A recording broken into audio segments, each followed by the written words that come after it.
Halo Semeton, Buleleng, saksikan Bikom, Bincang Komunikasi, sebuah program dari Pemka Buleleng melalui Dinas Kominfo yang akan mengulik topik terkait pembangunan dan kemajuan Bumi Panji Sakti dari narasumber yang terpercaya. Satu episode setiap minggunya. Stay tune di channel YouTube Pemka Buleleng. Bikom, Bincang Komunikasi. Halo Semeton Buleleng, saya Delia. Saya Ica. Kembali lagi di Bikom, Bincang Komunikasi. Nah, seperti yang Semeton tahu, Bikom ini adalah sebuah program dari Pemka Buleleng melalui Dinas Kominfo yang akan mengulik topik terkait pembangunan dan kemajuan Bumi Panji Sakti dari narasumber yang terpercaya. Satu episode setiap minggunya, pantengin terus ya di akun resmi YouTube Pemka Buleleng. Oke, hari ini Kak Delia, kita sudah kedatangan dua narasumber yang luar biasa. Yang pertama ada Kepala Dinas P2KB P3A, Bapak Inyoman Riam Pustaka SIP. Ya. Atau biasa dipanggil Pak Riang ya, selalu menebarkan keceriaan ya Pak Iya, ya. boleh dipanggil Pak Riang. Oke. Oke, Pak Riang ini sudah melanglang buana, jadi dari ND awalnya, lalu akhirnya pindah ke sini, sempat jadi camat Seriri, Buleleng, hingga akhirnya sekarang menjabat sebagai Kepala Dinas P2KB P3A. Sekali ya pengalamannya Kak ya. Oke, narasumber yang kedua Kak, bisa dikenalin Kak? Narasumber yang kedua, luar biasa cantik sekali ya, riang juga wajahnya. Ada Ibu Putu Yuli Surya Dewi. Selamat pagi. Selamat pagi. Pagi Ibu. Saat ini Ibu Yuli merupakan manajer di Pratnyagama Cabang Singaraja, sekaligus menjadi konselor psikologi di P2TP2A. Terima kasih ya Kak. Ada dua kakak cantik nih. Dan selamat pagi semuanya. Iya. Wah, keren-keren sekali ya Kak narasumber kita hari ini.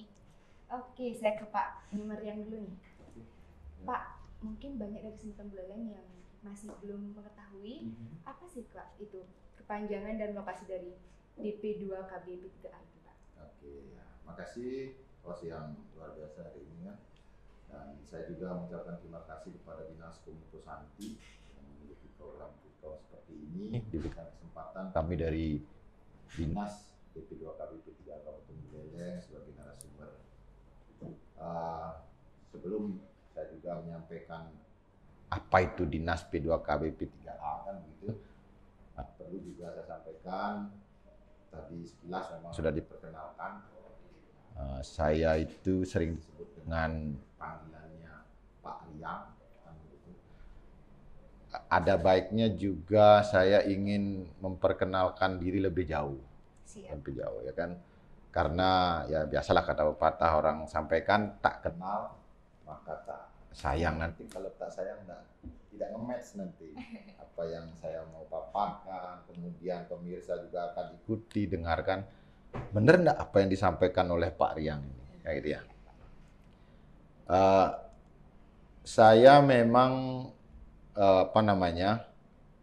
sekarang menjadi kadis di DP2KB P3A, tapi mengalami proses yang ya lumayan panjang.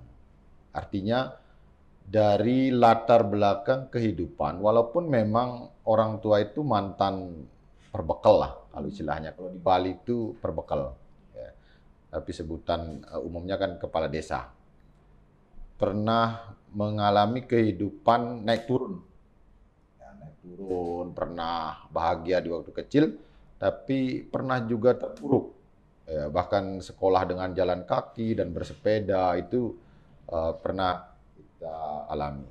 Sehingga kita mencari sekolah melanjutkan ke jenjang perguruan tinggi pun mencari yang gratisan. Ya, jadi kita sekolahnya kemarin tahun 93 itu sekolah gratisannya ke STPDN di Jatinangor, Bandung, gitu aja.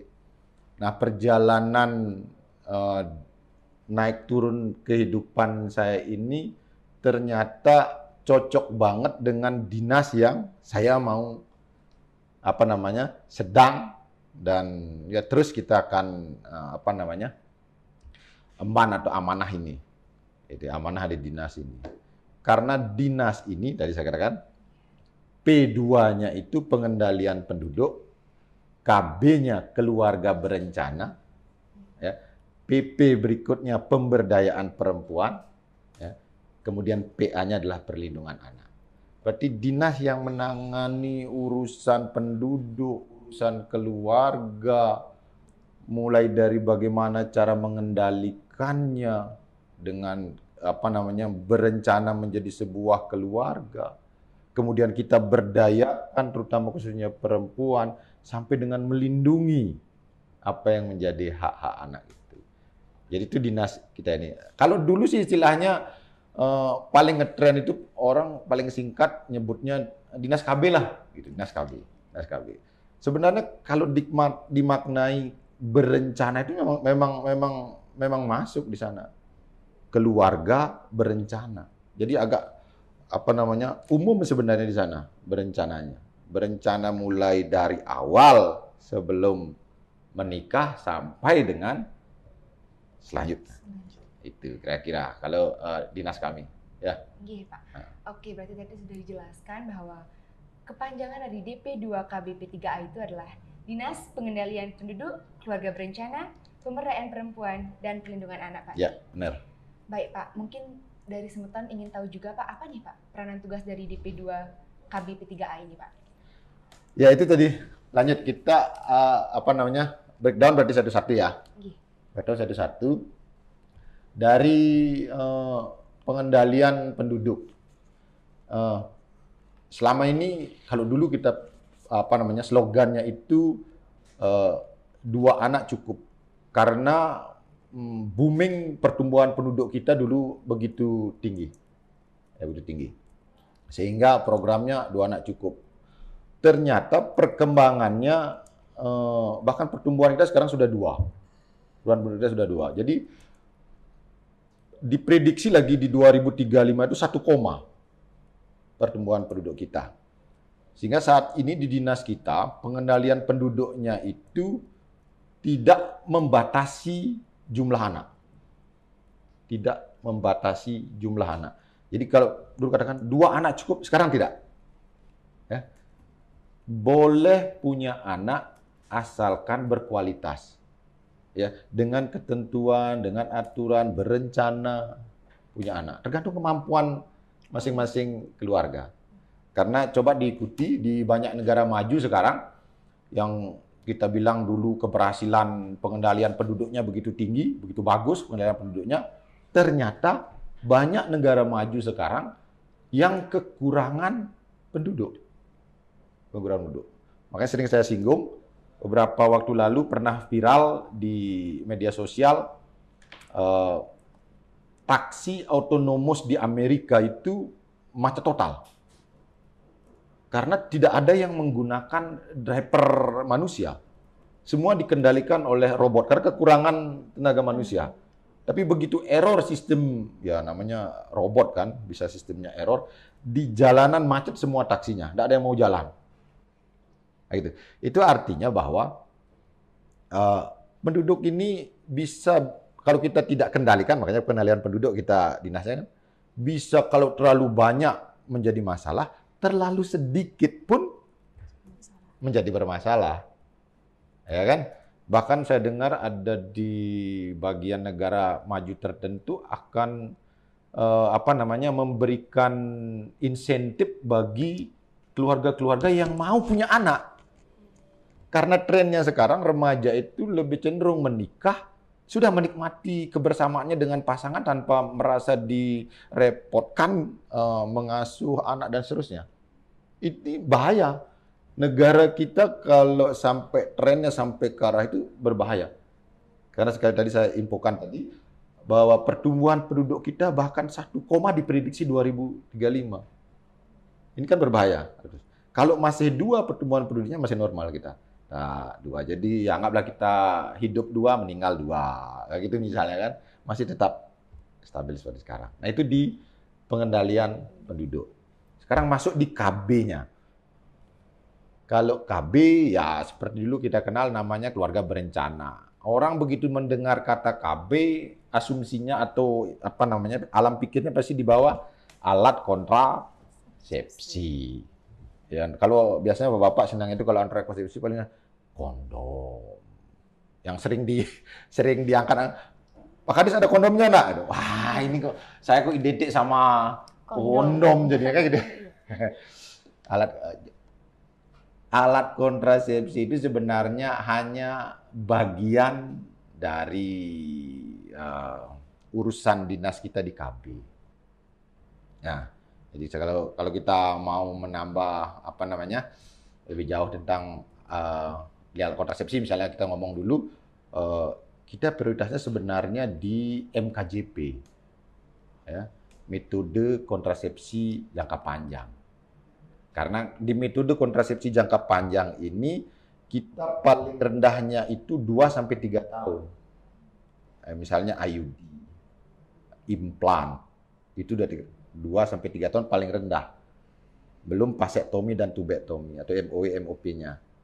Nah, kenapa pemerintah ini mengarahkan ke MKJP?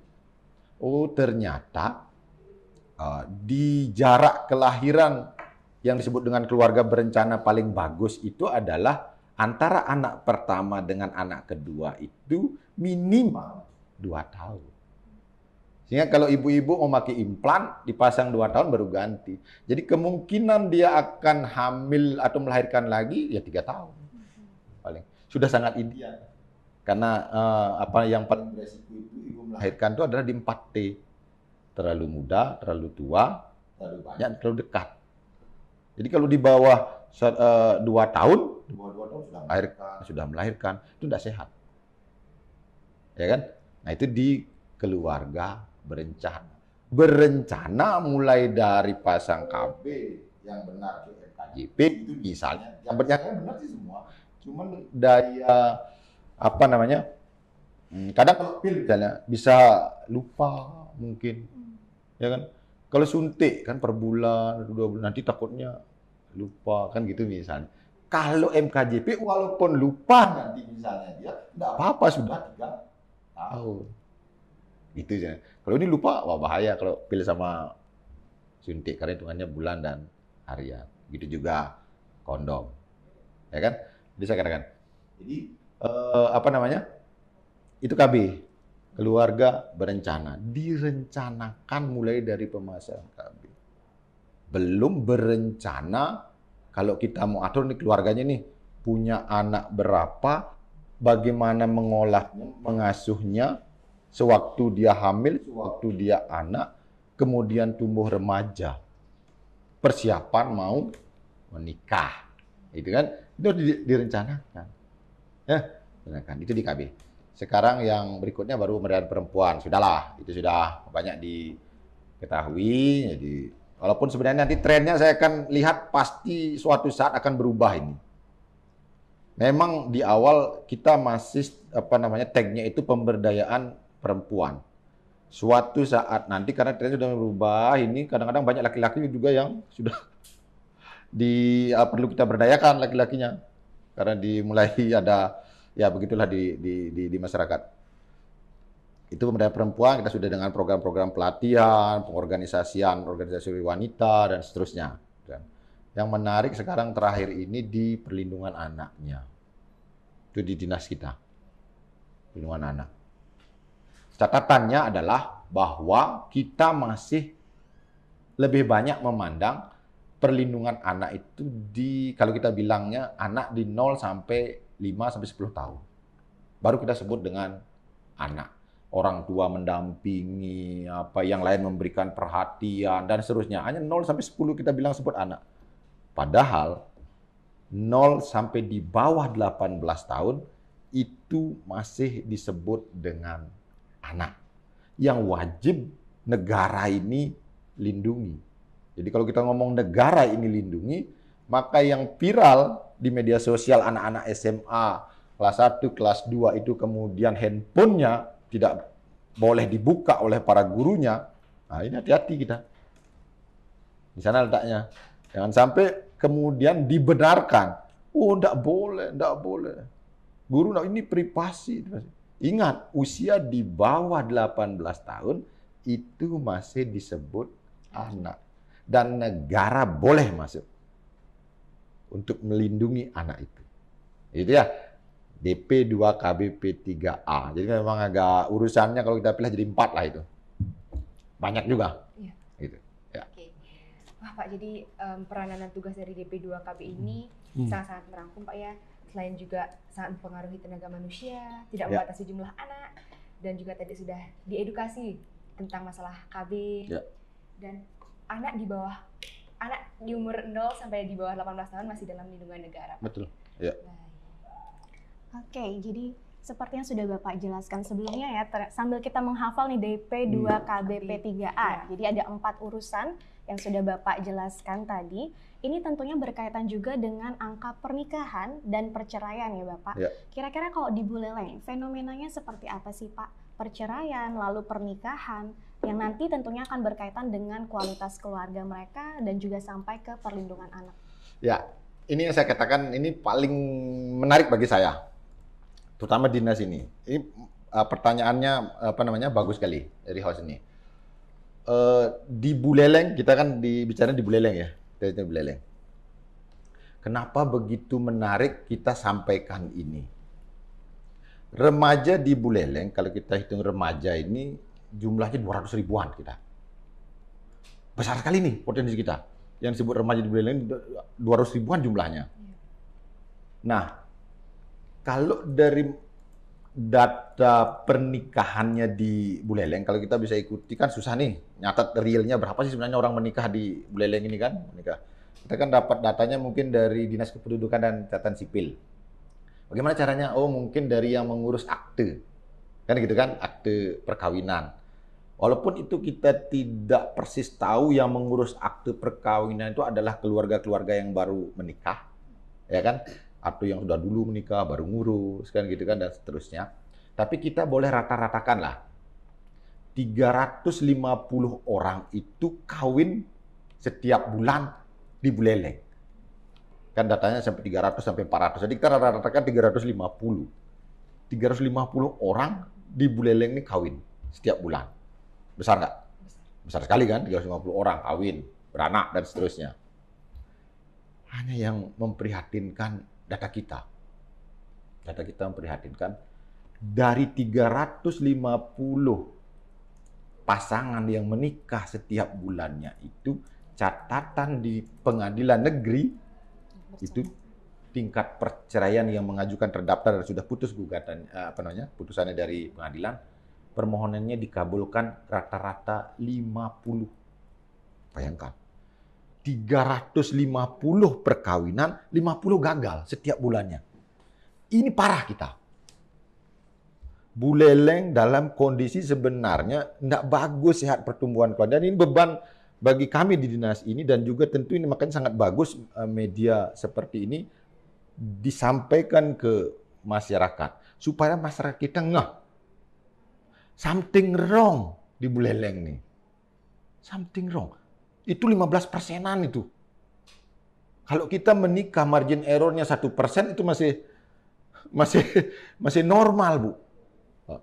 Menikah 1% margin error karena dipaksa orang tua menikah begitu misalnya, keterpaksaan kemudian tidak cocok, pisah itu.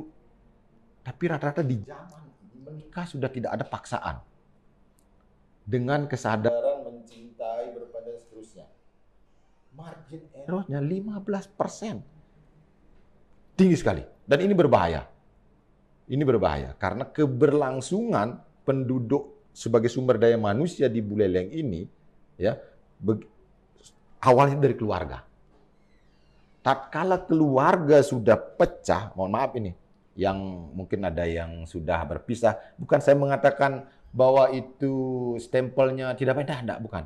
Itu sebagai kita ilmu, ya pembelajaran, enggak ada sih yang berharap sebenarnya bahwa yang sudah berpisah itu sebenarnya di awal, masa sih kita mau menikah di awal kemudian berharap akan berpisah, ya kan? Iya. Pasti suka sama suka, keluarkan biaya tinggi, pre-wedding, gagal pacaran dan seterusnya, maunya kan biar langgeng jantos kawekah gitu doa-doanya. Tapi faktanya toh kemudian angka seperti itu ada. di Buleleng. Sehingga saya bukan mengatakan tidak baik, tapi saya ingin mengatakan saya belajar dari angka perpisahan itu. Untuk generasi di Buleleng ini sebagai pedoman. Oh ternyata apa yang keliru? Inilah yang mau kita persiapkan. Ini yang mau kita berikan pembelajaran. Ya kan? Makanya keluarga berencana. Berencana itu keren. Jangan tagline aja berencana keren. Jadi berencananya harus keren ini. Gitu. Jadi begitu, Mbak. Jadi angka kita perkawinannya lumayan 350 tahun, sudah tinggi. Ya. Dengan angka yang Bapak sampaikan tadi, sebenarnya kami dari generasi Z nih yang muda-mudi ya, bareng ya Kak Delia ya. Kita ini kadang ada ketakutan gitu Pak untuk menikah karena melihat oh ada perceraian. Mungkin dari Bu Yuli menangani banyak kasus KDRT. Jadi kita semakin takut nih untuk menikah gitu ya. Sebagai calon pengantin tadi Bapak sempat menekankan juga.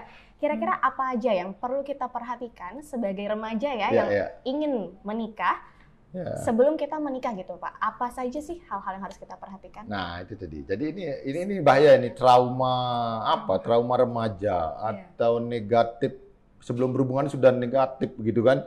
Ini, karena kenapa? Remaja sekarang berlimpah informasi. Generasi adik-adik generasi Z berlimpah informasi. Cuman memilah informasi, mencari, mendalami informasi yang tepat itu yang perlu kita sampaikan. Nah makanya nggak usah nanti nggak usah takut, nggak usah trauma. Kita bisa belajar. Saya pun belajar.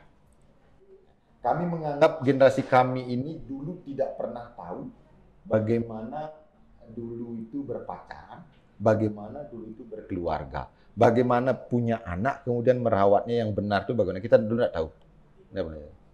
Nah, karena kesalahan dulu kita tidak tahu, kita mau tebus sekarang.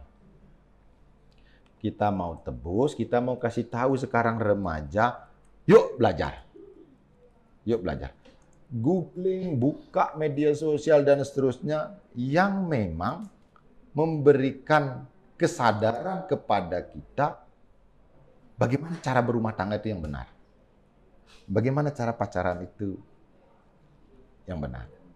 Ya, sehingga kalau saya sih lebih cenderung mengarahkan yuk ke psikolog yuk, bukan promosi loh. Kalau ada yang mungkin teman-teman yang spesialisasinya psikolog ini bukan promosi, bukan. Ini jarang. Berapa sih orang yang menikah ini sebelum menikah kemudian dia ke psikolog? Waktu pacaran remaja kita ini pacaran. Pasangan saya ini, kan ini kita pasangan mau pakai seumur hidup nih. Ya kan? Seumur hidup. Kan harus dipersiapkan. Harus tahu jauh pasangan saya ini cocok enggak sama saya. Saya melankolis nih. Kemudian seneng pacarnya sanguin gitu misalnya, tipologinya sanguin. Atau malah yang suka keras tuh. Melankolis. Apa namanya itu? Dominan itu pasangan kita. Begitu berumah tangga yang melankolisnya orang yang tertutup. Lalu yang dominan keras, enggak cocok, enggak bertemu. Baru di tengah jalan angkanya 50 jadinya. Baru ketahuan. Begitu. Jadi kalau saya mau mengarahkan teman-teman yang pacaran, bolehlah pacaran, apalagi mau pranikah. Konseling dong ke psikolog. Enggak mahal kok biayanya. Cuman kita pengen tahu aja dulu, pasangan saya ini cocok enggak? Ya kan? Belajar. Laki-laki itu tipenya bagaimana sih? Otak laki-laki itu bagaimana sih? Yang laki-laki juga begitu, mempelajari. Otak perempuan itu isinya apa sih? Karena kenapa? Otak kita ini kan didesain sudah dari sononya, sang penciptanya. Hipotalamusnya laki-laki itu bagaimana? Mitokondrianya laki-laki itu bagaimana? Gitu. Sistem otak kita itu sudah dirancang dari sononya. Misalnya nih, salah satunya nih, biar mungkin teman-teman remaja ini ya lebih jauh lah mungkin nanti kalau sudah berumah tangga tahu. Saya ini kalau laki-laki itu sehari otaknya ini mendesain kosakatanya itu baik gerak, kosakata, ketikan itu maksimal 7.000 kata. Itu laki-laki. Itu sehari. Laki-laki itu 7.000 kata. Nah perempuan 20.000 kata dia. Kebayang ya. Oh, banyak sekali 20.000 kata. Karena hipotalamusnya di otak itu seperti itu. Artinya struktur otaknya laki-laki seperti itu. Sehingga nanti kalau ini struktur otak begini tidak dipelajari, tidak didalami oleh masing-masing pasangan, begitu nanti berumah tangga, misalnya nih, saya ini udah capek nih, ngomong di sini, begitu ke rumah, kan habis nih 7.000. Habis nih 7.000. Sementara perempuan kan masih sisa 10.000. Ya kan? 10.000. Pengen bicara di rumah. Istri saya nih, pengen bicara. Begitu ditanya, saya enggak jawab. Ya kan? Karena udah habis. Udah otaknya mendesain begitu, habis. Begitu saya enggak jawab, istri tersinggung. Ya kan? Padahal istri perempuan masih sisa tuh 10.000, anggaplah begitu, habis. Ya di kantor, di mana, di rumahnya masih 10.000. Harus diungkapkan itu. Sebab kalau tidak diungkapkan, dikeluarkan yang 10.000 kata itu, secara fisik, psikis, kesehatan, tidak bagus.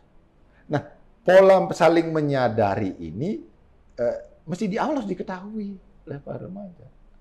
Oh, karena otak laki-laki begini, maka dia bicaranya habis hanya 7.000. Yang lain berikutnya hanya itu saja. Kalau jawab di WA-nya, oka kan begitu. Udah habis dia. Tapi udah maksimal. Gitu. Belum lagi yang lain. Pengaruh hormonal, otak laki-laki itu sebenarnya senang lihat pasangan itu senyum, ya kan? Tapi respon dari otak laki-laki itu karena testosteron dia hormonalnya, mukanya datar laki-laki itu. 10 menit baru bisa senyum. Nah, sementara perempuan maunya begitu senyum harus dibalas senyum. Gitu kan? Belum apa-apa, udah tersinggung nanti. Bapak ini kalau di kantor senyumin orang semua. Begitu tiba di rumah, saya senyum, Bapak enggak senyum. Ini bisa membawa ketersinggungan. Karena kenapa? Keretakan, keributan di rumah tangga tidak ada diawali dari hal yang besar. Enggak ada. Ini kami ini yang sudah berkeluarga, saya singgung tadi itu, saya sudah 24 tahun. Ya, saya sudah 24 tahun berkeluarga. Dan ini perlu dipahami. Pacaran itu kemudian menikah tidak ada yang seperti baut dengan mur. Tidak ada. Ini tolong ini. Harus dipahami. Tidak ada menikah itu pasangan persis seperti baut dengan mur. Ini murnya bautnya 12, murnya 12, pas. Tidak ada. Tidak ada. Jadi memang kita di awal dipertemukan sudah dengan perbedaan. Jenis kelaminnya juga beda ya? Iya, sudah beda. Jenis kelamin itu udah beda kita. Gitu. Hanya sekarang kita mesti pandai saling mengisi itu, saling memahami, mempelajari otak, itu dan seterusnya. Oh, ternyata tipikal suami saya begini, siap enggak? Jodoh saya enggak? Gitu. Bisa enggak saya menerima? Dan seterusnya dipelajari. Intinya teman-teman enggak usah takut, adik-adik enggak usah takut kalau mau menikah. Berlimpah sekarang informasi, tinggal memilah mana informasi yang tepat kita pelajari untuk saya. Supaya tahu bagaimana karakter pasangan dan saya siap tidak menerima karakter pasangan itu. Itu yang terpenting, ya. Nah, oke. Nah, jadi jangan takut lagi ya kalau mau nikah. Menyempurnakan yang ada nih Kak. Ya. Oke, tadi kan sudah dijelaskan nih Kak ya tentang kasus perceraian, angka perkawinan dan perceraian juga, jumlah remaja, bahkan hal-hal yang harus diperhatikan oleh remaja sebagai calon pengantin. Jadi buat remaja di Buleleng ini jadi lebih aware dia Pak mengenai pernikahan. Oke, saya next ya ke Ibu Jeli. Oke. Ibu, saya mau nanya nih Bu, bagaimana sih Bu fenomena pengasuhan anak di era digital ini Bu? Oke, terima kasih ya Kak. Ada dua kakak cantik nih, dan selamat pagi semuanya. Kalau tadi Pak Kadis cukup panjang ya, jadi ada beberapa hal di mana harus siap gitu ya. Kesiapan sebagai calon dulu, terus saat ini pertanyaannya kesiapan bagaimana cara pengasuhannya. Kesiapan cara pengasuhan adalah bagaimana kita sebagai orang tua, kalau yang namanya menikah saya pikir siap nikah. Tapi kadang mereka belum siap menjadi orang tua, itu pasti ya. Jadi ketika gimana sih supaya kita siap nih di era zaman Z gitu ya. Terus dan saya yakin setiap era itu ada regenerasinya. Jadi ketika saya diasuh sama orang tua saya yakin orang tua saya juga pasti akan bilang nih, di zaman saya dulu kok nggak begini gitu. Begitu juga dengan saya saat ini gitu ya. Ketika saya mengasuh anak saya, kenapa sih kok nggak bisa dikasih tahu seperti zaman yang sebelumnya gitu. Ternyata yang terpenting adalah bagaimana kita mengenalkan apa sih sebetulnya screen time itu, bagaimana penggunaan gadget. Dikenalkan, terus manfaatnya apa. Nah, itu, dan pendampingan.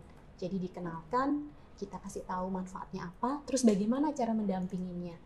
Tadi Pak Kadis sudah bilang bahwa ketika bayangan masyarakat pada umumnya ketika anak itu usianya pasti 0 sampai 5 sampai 10 gitu ya. Ternyata sampai dengan 18 tahun pun maksimal itu masih anak gitu ya.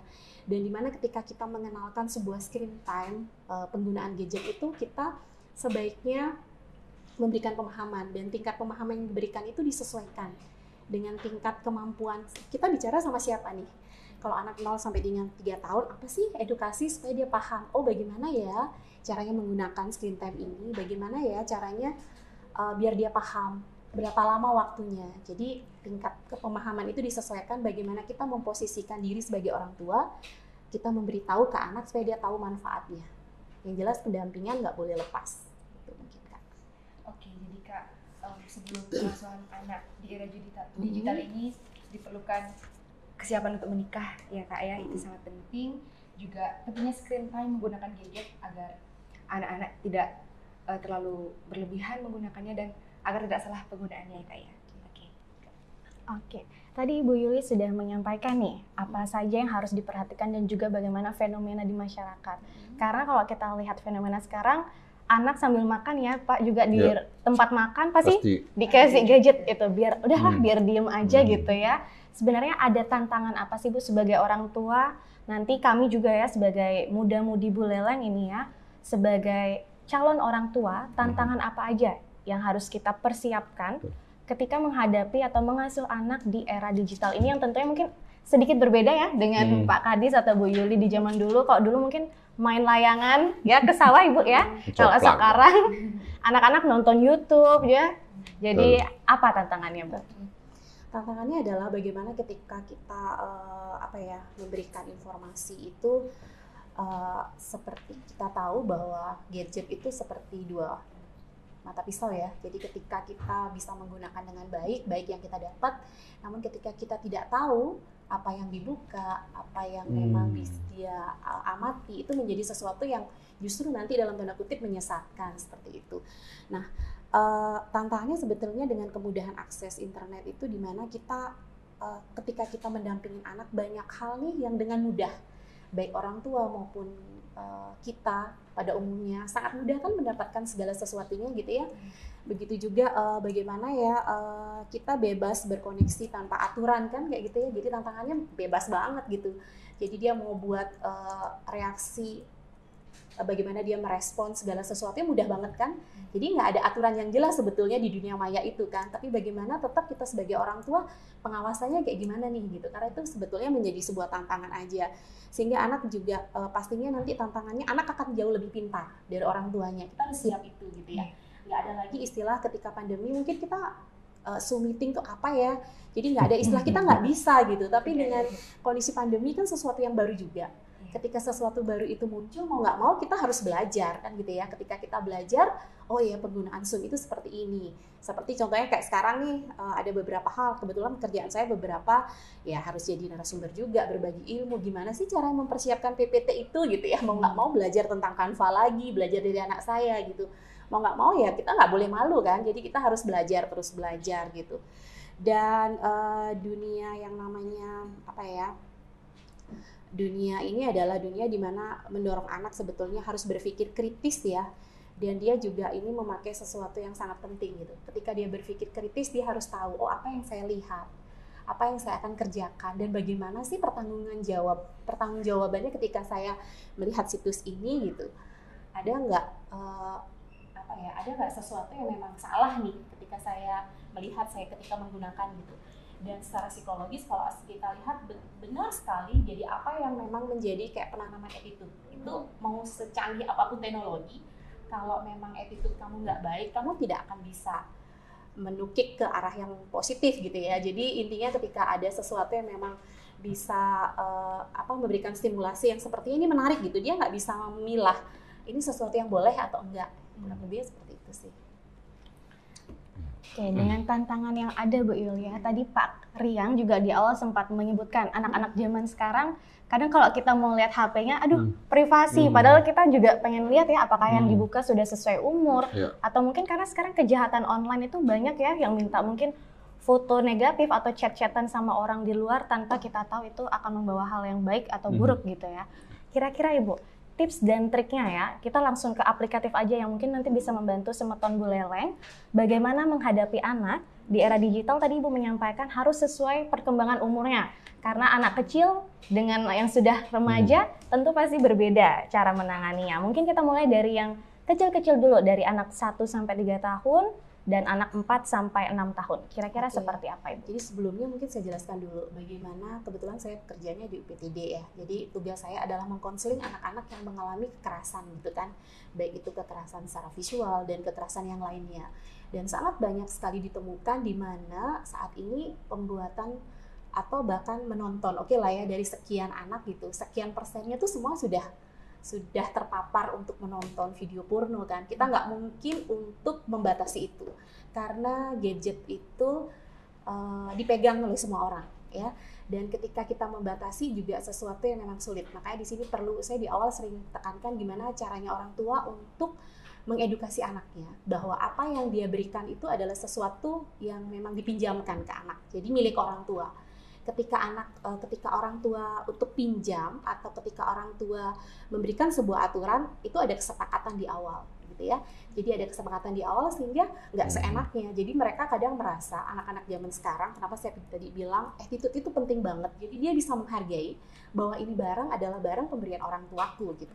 Ketika orang tuaku meminjam dan meminta dengan aturan yang jelas di awal, itu bukan jadi polemik yang oh ini barangku, papa nggak boleh lihat, ibu nggak boleh lihat, seperti itu. Dan itu mungkin harus menjadi hal yang memang penting banget gitu ditekankan di awal sehingga dia bisa menghargai pemberian orang tuanya, itu yang pertama. Dan ketika kita melihat perkembangan ya usia 1-3 tahun, bagaimana pentingnya menetapkan jadwal penggunaan screen time ini.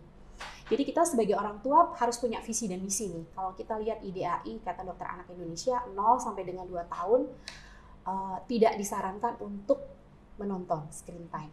Jadi enggak. Kebetulan saya juga punya klinik tumbuh kembang gitu ya. Banyak sekali anak yang mengalami keterlambatan tumbuh kembang, terutama terlambat bicara, itu 0 sampai dengan 2 tahun. Yang harusnya masa-masa itu di mana dia pembendaharaan kosakatanya itu harus semakin banyak gitu ya. Tapi kenapa kasus untuk terlambat bicara kok semakin banyak? Oh ternyata pola asuh yang diberikan orang tuanya, atau mungkin dalam satu atap itu ada kakek neneknya di mana dia orang tuanya juga bekerja seperti itu ya. Jadi tidak terdapat satu visi misi untuk bagaimana sih mendidik anak ini supaya dia dia belajar, oke, dengan gadget dia boleh belajar, tapi bagaimana penggunaan gadget ini gitu ya. Karena di usia 1-3 tahun, 1-2 tahun itu nol gadget, dan 3 tahun sampai 5 tahun 1 jam maksimal seperti itu. Nah, ketika usia 4-6 tahun bagaimana menetapkan penggunaan jadwal. Jadi kamu boleh lihat tapi dengan pendampingan orang tua, dan bagaimana mengedukasi. Gadget ini banyak hal kok yang kamu dapetin di situ gitu. Jadi edukasinya adalah oh ya, untuk pelajaran kelas ini apa sih gitu. Itu banyak banget karena ketika semakin banyaknya anak-anak yang memang menggunakan gadget ini, keminatan untuk membaca juga berkurang ya Pak ya. Jadi berkurang banget kan. Jadi karena mereka biasa mendapatkan sesuatu secara instan. Ya. Jadi ketika dia nggak paham, klik gitu, oh udah muncul gitu. Kayak saya namanya DP2KB itu apa sih gitu. Kok kayak sulit ya kepanjangannya, tinggal ngeklik udah muncul. Nah itu juga menumbuhkan keminatan itu, di mana orang tua harus dampingin gitu ya. Karena banyak edukasi. Dan usia 8-12 tahun, ini situasi yang sebetulnya akan akil balik nih ya, 12 tahun anak-anak gitu. Gimana sih kita orang tua, kita giring anak, tapi kita juga siap-siap untuk menerima apa ya, penolakan dari dia, karena dia sudah mulai menolak di sini kan. Jadi 8-12 tahun kita bisa lah, jadi anak tuh disuruh, oh ya kamu les ini ya, kamu les itu, masih nurut-nurut aja. Tapi ketika 12 tahun ke atas, biasanya mereka sudah punya keputusan yang menurut dia, oh kayaknya apa yang aku punya ini keren, jadi orang tua harusnya ikut nih gitu. Jadi dia sudah berani untuk mengumumkan pendapatnya. Begitu juga 12-18 tahun. Orang tua tidak lagi untuk menggurui terlalu banyak, tapi berdiskusilah di situ. Jadi teknik komunikasi yang baik, bagaimana kita mengkomunikasikan sesuatu sehingga apa yang kita sampaikan itu tersampaikan dan dia paham. Jadi nggak lagi kita nanti sistemnya adalah ketika kita kepo gitu, kita udah ada kata, oh adik pasti gini ya, kayaknya kamu kayak gini ya, jadi kayaknya gitu ya. Tapi kita dekatin dia, kita bilang, mama juga pengen tahu nih, ibu juga pengen tahu nih, apa sih kayak sekarang zamannya kayak gini, TikTok tuh kayak gimana cara pendekatannya, seperti itu. Jadi teknik-teknik itu kita sesuaikan dengan usia anak. Jadi nggak bisa semuanya, ya kita orang tua, saya juga orang tua, saya dengan 3 orang anak gitu ya, saya kepo banget gitu, pingin tahu gitu. Tapi di situ juga saya berusaha untuk apa ya, pendekatannya harus dengan komunikasinya yang jelas, nggak boleh ngegas itu pasti gitu ya, sehingga dia bisa menerima apa yang kita berikan itu menjadi sesuatu masukan yang nggak menakutkan gitu. Nggak harus aku kayak laporan nih sama orang tuaku gitu, orang tuaku percaya kok sama aku gitu. Karena kita tahu kan kadang anak-anak muda sekarang ke kamar mandi aja nggak mau lepas dari gadgetnya kan, dia taruh kan gitu ya, padahal buat di kepala saya, aduh kamu barusan dibelikan HP itu mahal, kalau itu nyemplung kayak gimana, dia nggak kepikiran sampai ke situ. Tapi yang dia pikirkan adalah, oh ya udah ini tanggung jawab, aku bisa kok naruh, cuman kita kan, Dek kalau mau itu taruhnya yang baik. Jadi ada komunikasi yang memang ya bisa dipahami lah ya, disesuaikan dengan usianya. Baik, jadi tadi ya teman-teman sudah disampaikan juga tantangan dalam pengasuhan di era digital ini, juga tips dan triknya, yaitu dengan memperhatikan pola asuh dan teknik komunikasi yang baik. Oke, saya balik lagi ke Bapak Riang ini. Pak, apa sih Pak tantangan dalam membangun kesiapan calon pengantin di masa ini? Tapi Pak ya, sebelum itu kita buat Semeton penasaran dulu nih Pak. Kita lanjut setelah yang satu ini. Halo Semeton, Buleleng, saksikan Dikom, Bincang Komunikasi, sebuah program dari Pemka Buleleng melalui Dinas Kominfo yang akan mengulik topik terkait pembangunan dan kemajuan bumi Panji Sakti dari narasumber yang terpercaya. 1 episode setiap minggunya. Stay tune di channel YouTube Pemka Buleleng. Dikom, Bincang Komunikasi. Oke, baik lagi nih Semeton Buleleng. Oke Bapak Riang, boleh tolong dijawab Pak? Ya. Oke, tantangannya dalam membangun kesiapan calon pengantin di masa ini. Iya, tantangan para remaja khususnya calon pengantin di saat ini tadi juga sebenarnya saya sudah banyak singgung kan. Kita sekarang bagaikan rantai nih. Penanganan saat ini sekarang bagai rantai. Mau pakai hulu yang mana dulu, gitu kan? Anak, remaja, kemudian yang berkeluarga atau masih hamil gitu. Jadi ini rantai. Karena seperti tadi disinggung itu fenomena anak-anak sekarang ini seperti ini. Jangan salah, itu juga hasil. Itu hasil dari orang tuanya. Yang kalau sekarang anak-anak ini berarti kan orang tuanya baru mengenal alat-alat gadget tadi itu. Dan kalau kita mau katakan hulunya itu di remaja, ayo mari kita di hulu di remaja dulu. Sehingga saya mau coba, kalau saya katakan ini saya mau membalas dosa saya yang lama gitu, misalnya katakan banyak kesalahan terhadap pola asuh anak-anak saya sendiri gitu misalnya kan, atau kita yang sudah berkeluarga punya anak ini banyak pola-pola asuh ternyata yang tidak benar, saya mau membalas itu, balas dosa itu, artinya menjawab dosa-dosa itu dengan mempersiapkan para remaja sekarang. Tantangannya tadi sudah jelas, ya kan?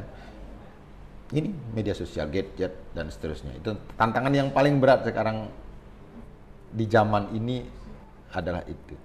Nah, yang perlu dipahami adalah bahwa otak bawah sadar kita itu terekam dari 0 tahun. Itu yang mungkin banyak kita tidak memperhatikan. Misalnya saat 0 tahun itu kita pikir dia tidak bisa berbicara, dia tidak mengerti sesuatu, ya kan? Kita mengertinya itu kalau dia ngomong, ya kan? Dia berlaku. Padahal yang paling terekam itu di bawah alam sadarnya ini, itu yang akan terbawa sampai tua. Ini sangat berpengaruh. Ini akan menjadi segala macam ini nanti. Kalau belajar di psikologi ini macam-macam, jadi bisa jadi penyakit, bisa jadi dan bla bla bla bla. Sehingga perlakuan yang paling tepat itu mempersiapkan remaja, kemudian dia hamil. Saat hamil itu apa yang dilakukan pasangan? Karena ini sudah merekam nih. Ini. Makanya kalau di Hindu itu sebenarnya sudah diajarkan. Bahkan dari pasangan, maaf nih, nah ini saya menarik nih. Trennya pernikahan sekarang itu di ICA. Trennya sekarang yang saya ikuti sekarang itu bonus lebih dulu. Ini enggak bagus ini nih, enggak hamil enggak nikah gitu ya. Ya itu tuh enggak bagus itu. Iya, betul. Trennya itu. Pergaulannya bebas, kumpul itulah, kumpul apa bilang ya? Kumpul aron. Yang cantik ya kan. Jadi sudah bonus dulu baru nikah. Padahal kita bilang, oh mestinya berdoa dulu. Mau mencipta, bukan mau mencipta membuat fisik, mau mencipta sesuatu yang sangat penting ini nih. Kan harus dia dahulu dengan doa dulu, mestinya kan.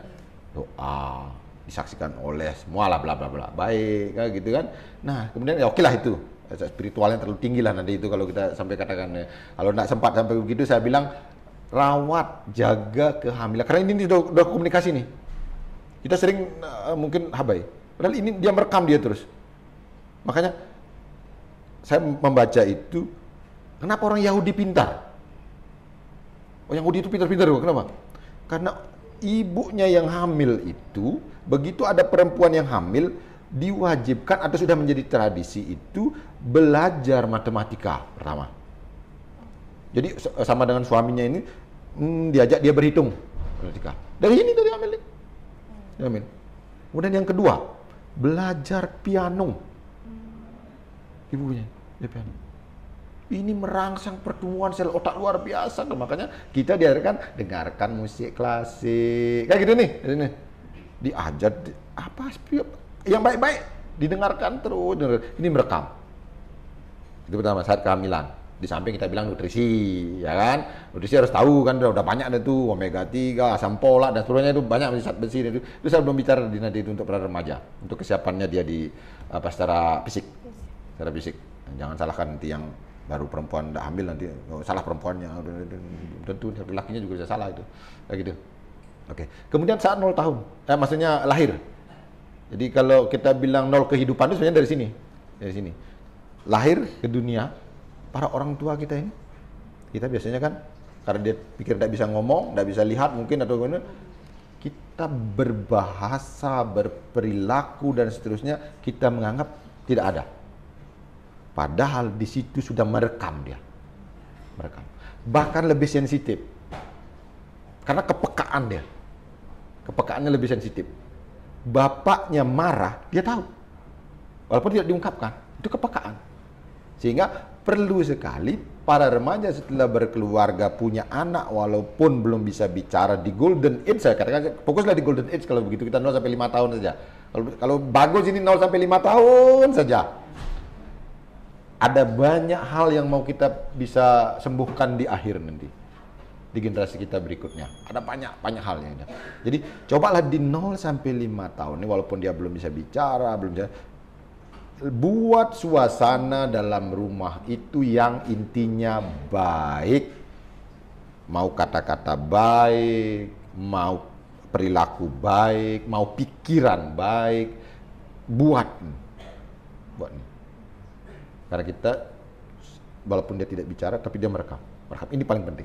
Itu saya katakan. Ya, jadi maka saya katakan, kenapa ini juga hasil, Bu ya, anak-anak kita ini hasil. Karena dulu saat orang tua kita hamil, ibunya juga nonton ini. Ya kan? Sambil hamil dia nonton nih HP nih orang ibunya non-stop. Drakor lagi gitu misal kan. Lahir dia jadi anak, yang paling dicari pertama itu adalah drakor. Karena di sini rekam dia. Waktu nol lahir juga dia rekam, orang dengar. Itu Muhammad. Nah, kalau ini kita tidak perbaiki, remaja tidak memahami, ini akan menjadi hal yang kita ulang kesalahan. Sehingga tadi disinggung tuh. Generasi kita terpapar, terpapar tayangan pornografi itu sudah sangat tinggi. Bahkan kalau sampai dengan kecanduan, korteks otaknya ini akan menyusut 4%. Gimana generasi kita? Kalau kemudian dia sudah kecanduan pornografi, menyusut otaknya 4%. Kalau menyusut otak depannya ini terus 4%, maka kemampuan otak manusia sama dengan otak binatang. Sama dengan otak binatang. Jadi kita tahu itu salah, tapi kita lakukan. Itu nanti. Ini seperti mobil, ya kan? Udah tahu kita mau nabrak, nggak bisa ngerem. Ini kemampuan kita. Itu yang disebut dengan kecanduan. Jadi anak-anak kita sudah terpapar pornografi, sudah sekian, penelitiannya sudah tinggi sekali. Pornografi, kecanduan, kerusakan otak. Begitu kerusakan otak, nanti besar, remaja, dan seterusnya, menjadi beban bangsa ini. Ya kan? Makanya saya katakan, enggak jadi kita jadi negara maju. Nah, kemarin teman-teman kan mendengar itu, pidatonya Presiden Jokowi. Munculnya peradaban seperti ini langka. Dan Indonesia punya kesempatan untuk meraih peradaban ini di 2045 ini. Kalau kita siapkan dari sekarang nih. Ini dunia sudah mengatakan begitu dengan Presiden Jokowi. Dunia. Indonesia punya peluang untuk meraih peradaban jadi negara maju. Karena dulu tahun 50-an Indonesia sama dengan negara-negara di Amerika Latin sebagai negara yang terkebelakang, ya kan? Kemudian kita masih bisa berkembang jadi negara berkembang, Amerika Latin masih tetap jadi negara terkebelakang. Negara-negaranya.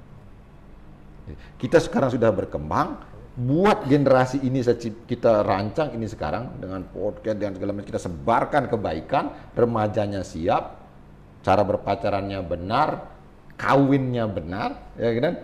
Punya kehamilannya yang bagus, generasi yang lahir juga oke. 2045 kita dapat bonus nih, bonus demografinya luar biasa. Siap menghadapi negara maju. Nggak muncul lagi peradaban ini. Itu saya katakan, ini makanya tantangan bagi para calon remaja kita. Buka informasi, googling yang benar. Kalau saya sih menyebut orang nanti malah dibilang apa ya, tapi saya membaca lah, mengikuti. Saya belajar, misalnya kalau psikologinya di Susanto saya belajar. Kalau misalnya di teman-teman muslim saya ikuti ininya Aisyah Dahlan. Banyak lah misalnya siapa itu di TikTok juga ada macam-macam. Ya, baca. Atau mungkin bukunya Alan Barbara. Ya, Alan Barbara baca gitu kan. Itu bagaimana mengetahui laki-laki perempuan, sehingga tahu dan seterusnya. Ya. Itu tantangan kita, sehingga untuk para remaja belum bicara kesehatan, bicara dulu di psikologi. Bicara kesehatan di banyak lagi itu. Ya, tantangannya. Makanan misalnya, makanan ini. Junk food. Ini serangan kita nih. Senengnya junk food. Makanan yang levelnya. Nah, itu tuh. Level ini kita tantangan kita. Kenapa anak kita tuh senang junk food? Karena ibunya waktu hamil, kembali lagi sana tuh. waktu hamil senangnya makan yang itu. Dia merasakan, oh kalau yang junk food tuh enak ya, yang pakai saus, pakai ini bla bla enak yo. Lahir. Susah kita kendalikan tuh. Ya kan? Makanya orang di makanan, jangan kalau saya cari penelitian lagi kalau orang-orang yang berumur panjang itu katanya Bu ya, yang sampai melihat orang-orang para pakar anak-anak muda sekarang yang super otaknya itu meneliti bagaimana bisa manusia itu berumur 125 tahun. Gitu. Ternyata yang dikonsumsi Ya. luar biasa. Dari konsumsi antara lain. Ya, coba lihat di daerah-daerah blue zone katanya kan, daerah blue zone sana itu kenapa dia usianya. Saya kemarin kan di apa itu saya lihat di bawah kaki Himalaya itu suku Hunsa misalnya, saya sering katakan itu suku Hunsa. Suku Hunsa kalau menurut teori kita, ibu perempuan yang hamil itu kira 35 tahun kita. Kalau sini. Makanya kalau 35 tahun itu beresiko. Di suku Hunsa 60 tahun masih hamil. Para profesor meneliti orang di suku Hunsa di sana, di situ tidak ada yang menderita sakit mah penduduknya. Ayo kita bandingkan di sini. Kita nih. Berapa yang sakit mah di kita? Setiap tanya sakit kepala kenapa? Oh sakit mah, sakit mah. Suku Hunsa itu di bawah Himalaya. Makanya kita pelajari itu. Kenapa sih mereka kok sampai bisa seperti itu? Sama kok manusia ciptaan Tuhan juga. Kayak gitu. Oh ternyata antara lain makanannya asli dari alam. Jarang yang olahan pabrik antara lain dari sisi konsumsi. Makan yang asli, daun, daging, apa yang asli dari sana. Ya. Nggak ada pemanisnya, nggak ada pengawetnya, nggak ada penyedapnya, nggak ada. Itu di kesiapan fisik remaja kita, ya kan? Kalau saya ngomong lebih gampang itu, yuk berapa yang terbiasa minum makanya tadi apa tablet tambah darah gitu misalnya, ya kan? Nah, itu tantangan remaja kita, Dek. Mudah-mudahan lah dari sisi fisiknya bisa siap, dari sisi psikologis juga siap dengan era penuh tantangan seperti ini. Nah, ya Pak, jadi itu sangat bermanfaat untuk menghimbau remaja Pak. Kalau tantangan itu yang pertama ada gadget, kasus-kasus hamil yang di luar nikah Pak, dan juga tadi sudah disampaikan untuk selalu jadi memperhatikan riwayat tontonan anak itu sangat penting ya Pak ya. Betul. Dan harus selalu diawasi.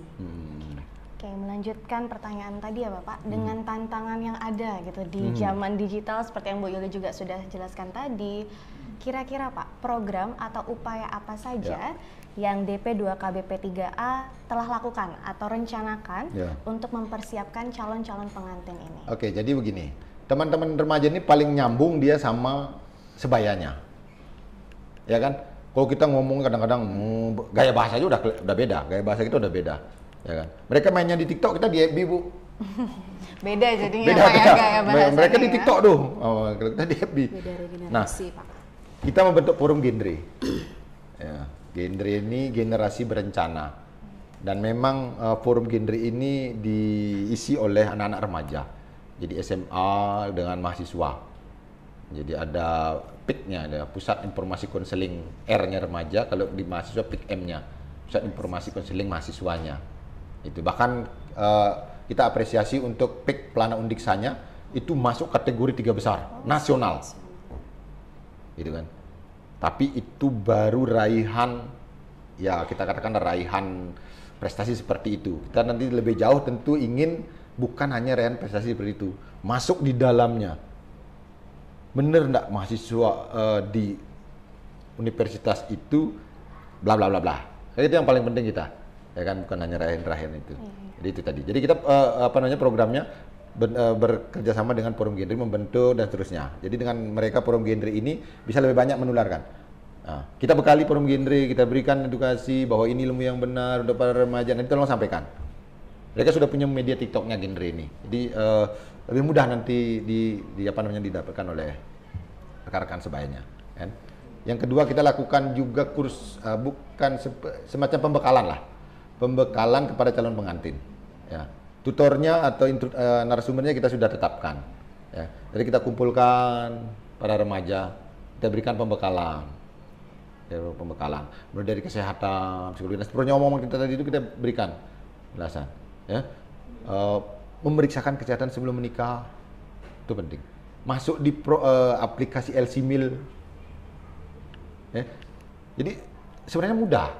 tinggi, berat, lingkar lengan atas, ya kan, sama HB. Paling umum itu.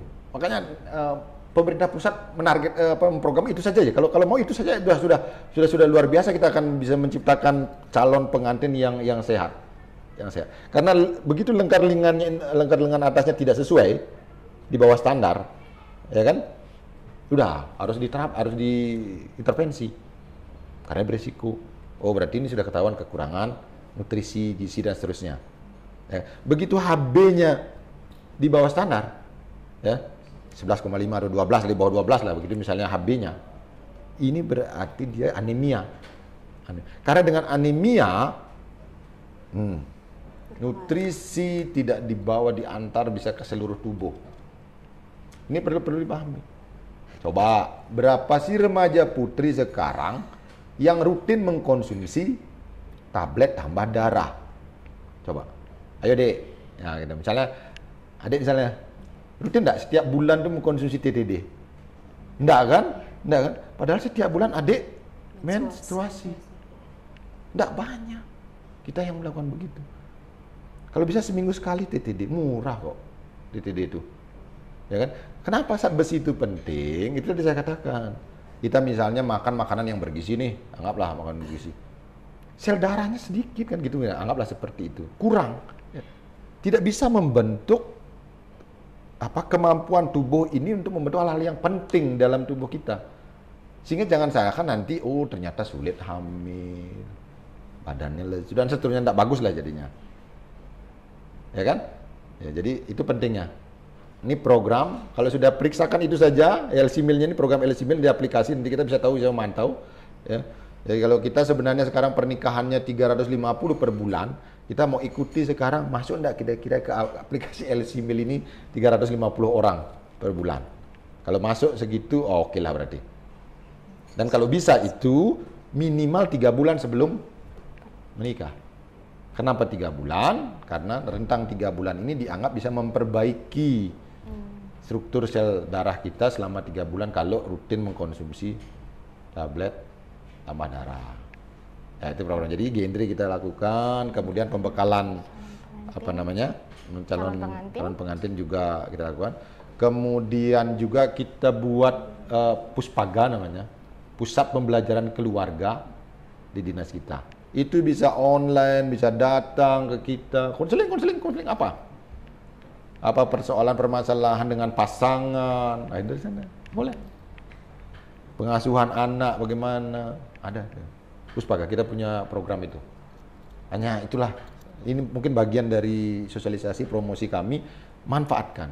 Ayo dong, lebih banyak orang mengerti, orang paham ini, bangsa ini akan lebih mudah, lebih ringan. Generasinya akan lebih bagus. Nah, saya mengatakan bukan yang baik, oke lah sekarang ya. Yang keluarga yang baik saya tidak mau nyinggung, itu yang baik itu jangan tersinggung. Kita mau mengangkat karena kasusnya tinggi, ya kan?